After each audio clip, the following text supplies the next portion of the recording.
Aujourd'hui, nous devons prendre conscience qu'au-delà de notre aspect physique, nous avons un autre aspect spirituel à partir duquel certaines personnes averties peuvent manipuler notre vie si nous ne prenons garde. Je suis Cayenne, j'ai 28 ans. Aujourd'hui, mon étoile m'a été volée et restituée. Tata Moye, je suis une jeune fille de 28 ans. Et après mes études, j'ai eu du mal à avoir un emploi.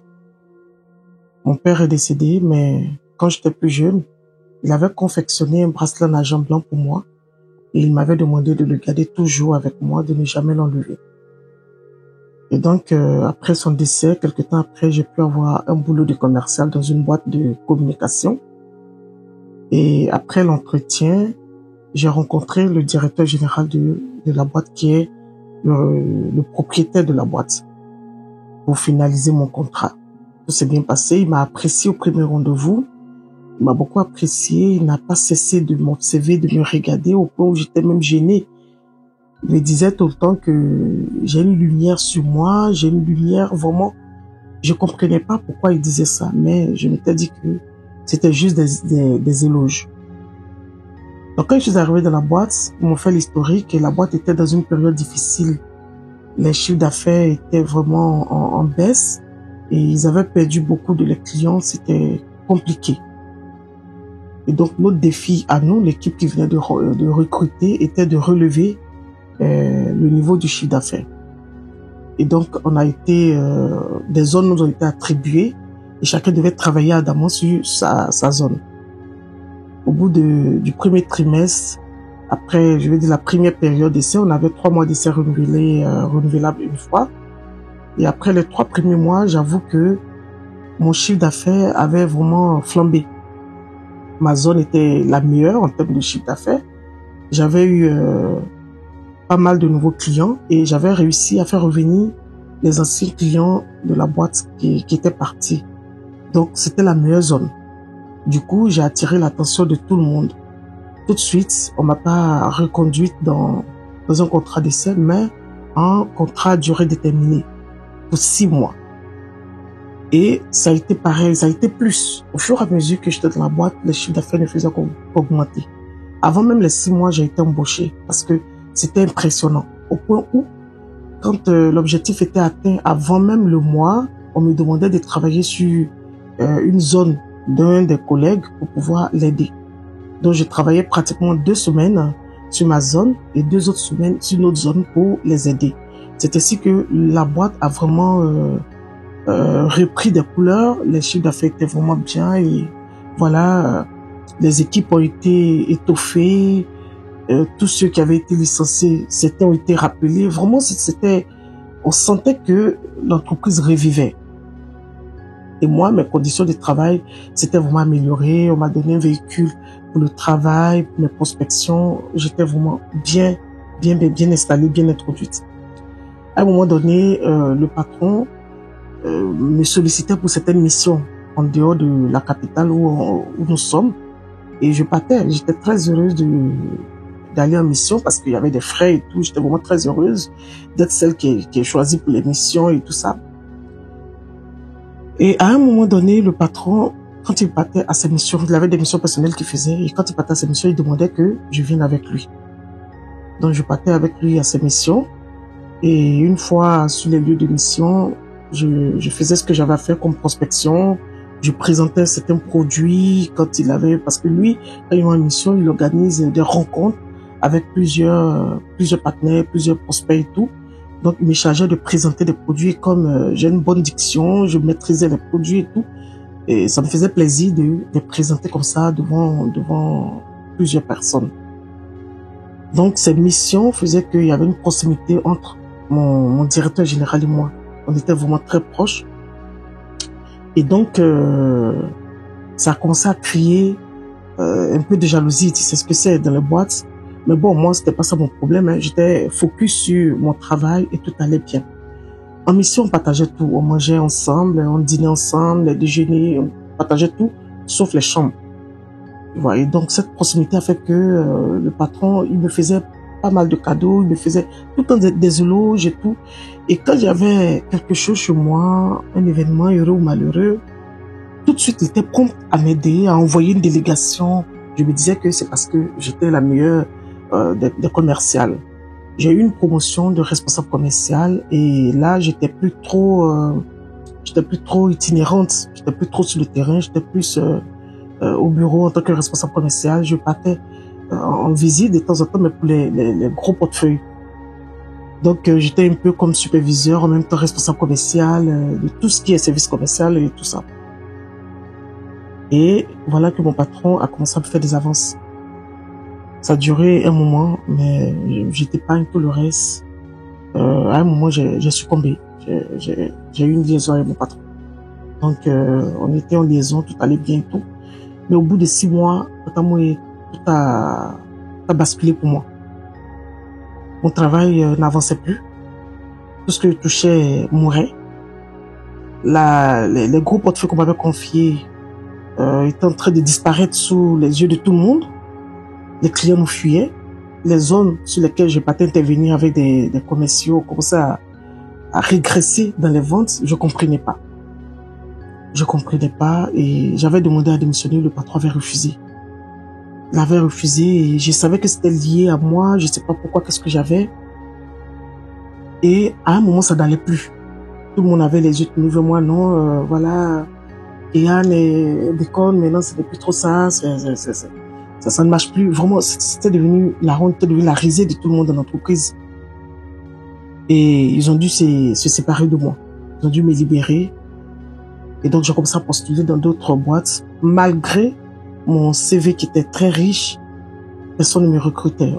J'avais plus de chance d'être recruté. Et donc, je me suis réfugié dans la prière. Je partais à des veillées, je priais. Et c'est ainsi que j'ai commencé à avoir des révélations, ça et là, à travers les prières, à travers les hommes de Dieu que je fréquentais. Donc, on me révélait que mon étoile avait été volée par un monsieur, mais je savais pas c'était qui. Et que, par la grâce de Dieu, l'étoile me sera restituée. Bon, je comprenais pas ce langage-là, mais je suivais les instructions. Je me priais.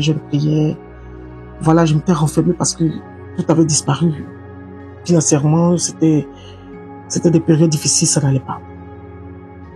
Et un jour, j'ai passé 3 nuits. J'avais une retraite d'1 semaine à faire et après la 3e nuit, moi-même j'ai fait un songe. Au-delà des révélations qu'on me faisait, moi-même j'ai fait un songe. J'ai vu un homme que je ne reconnais pas dans la vie, mais dans le rêve c'était comme quelqu'un que je connaissais. Cette personne est venue vers moi et la personne tenait une chemise blanche, d'une blancheur vraiment très éclatante. C'est comme s'il y avait une lumière sur la chemise de la fille, tellement la blancheur était éclatante. Et la personne est venue, m'a tendu la chemise, la personne m'a dit, bon tiens, c'est ta chemise, je te la retourne. Mais ma chemise, ça veut dire quoi? Bon, j'ai pris la chemise dans le rêve et puis je me suis réveillé. Quand j'ai rapporté le rêve à mon guide, il m'a dit, oui, c'est ton étoile qui t'a été restituée. Tu as restauré ma fille bientôt, tu verras les retombées physiquement, tu verras que tu auras d'autres opportunités de travail et les choses vont renaître pour toi. Mais fais très attention à qui tu fréquentes dans la vie.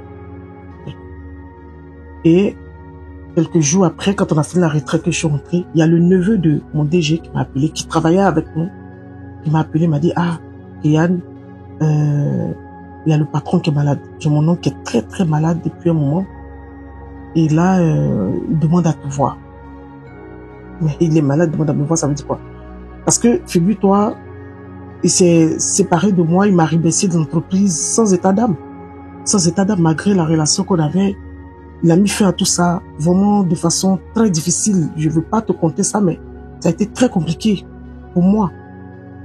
Donc, quand il m'a dit qu'il voulait me voir, j'ai dit non, mais il veut me voir pourquoi? J'ai refusé tout de suite. Après, le gars, il a insisté. Il ne faisait que m'appeler. Ah, mon oncle veut te voir, mon oncle demande à te voir, viens le voir. J'en ai parlé à mon guide. Et on a pris un moment de prière. Il m'a dit non, n'y va pas. À la réalité, c'est ton boss qui t'avait volé ton étoile. Est-ce que tu n'as pas eu une liaison avec lui? Là, j'étais obligé de me confier pour dire effectivement, il a eu une liaison. Et donc, j'ai relaté tous les faits à mon guide. Il m'a dit, ah ben voilà, c'est lui qui t'avait volé ton étoile. Et quand on a commencé les prières et tout, il est venu te restituer ça parce que Dieu a agi. ce qu'il a fait retourner contre lui, c'est ça qui a fait qu'il est tombé malade, en fait. Et donc, là, il est dans une phase vraiment finale. C'est Dieu seul qui peut décider de sa vie, mais il ne va pas le voir. J'ai dit, ok, donc je suis pas parti. Et puis, quelques temps après, on m'a annoncé son décès. Il est décidé, je suis pas parti parce que moi, ça faisait un moment que j'étais plus de la boîte, donc j'avais plus d'obligation de prendre part à quoi que ce soit là-bas. Donc, et d'ailleurs, on s'est pas quitté de bons thèmes, du coup, je suis pas parti.